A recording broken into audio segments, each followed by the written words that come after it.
m'appelle Duc Jean Alexis, j'habite à Olon. Je suis vigneron en caveur depuis 2 générations. Bon, depuis toujours, mon père a fait des vins doux.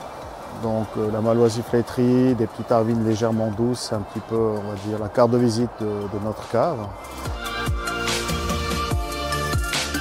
L'évolution, elle s'est faite de manière naturelle. Nos grands-parents traitaient les vignes. Mon père traitait les vignes avec des produits qui étaient pas très bons. Et pour moi, quand j'ai commencé mon école dans les années 80, l'évolution était déjà en cours. On nous a appris à traiter de manière raisonnée, d'employer des produits de plus en plus doux. Et on va dire que l'évolution se fait de manière naturelle et le train est en marche depuis passé 30 ans. Pour exemple, on mettait des insecticides dans nos vignes. Donc ça fait plus de 30 ans qu'on n'a plus mis d'insecticides. Les acaricides ont pris le même chemin 2 ou 3 ans plus tard, ce qui veut dire que ça fait quasiment 25 ans qu'on n'a plus mis aucun acaricide. Non, c'est militaire.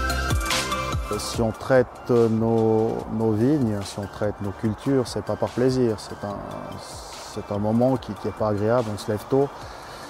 On a toujours chaud parce qu'on se protège, on fait en sorte d'être au minimum en contact avec des produits qui soient naturels ou chimiques. Faut pas se leurrer, hein. Même les produits naturels sont, selon la quantité, sont pas bons pour l'être humain. Donc on se protège, on met les équipements qu'il faut, il fait chaud, on se lève tôt le matin. C'est vraiment pas un moment agréable. Moi, si on me dit tu peux arrêter de traiter immédiatement, je le fais.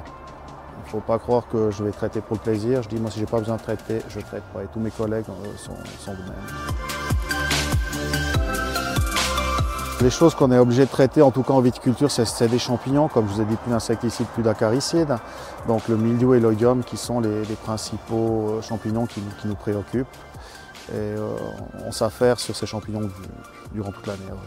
C'est vraiment un moment où on ne fait que ça. Ça représente 2 mois dans l'année où on doit s'occuper de ces maladies-là. Ensuite, c'est vrai que la partie chimie nous permet de traiter moins souvent, d'intervenir moins souvent sur les vignes, alors qu'on peut aussi traiter, puis on le fait de plus en plus sans chimie. Et là, ça demande des interventions plus régulières. Donc on a des produits qui sont naturels, qui tiennent moins selon la pluie, selon les conditions.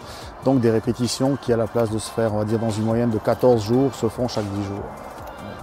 Un problème qui est déplacé. Il est déplacé parce qu'on utilise de l'énergie, on utilise des carburants, donc une production de CO2 un tout petit peu plus élevée.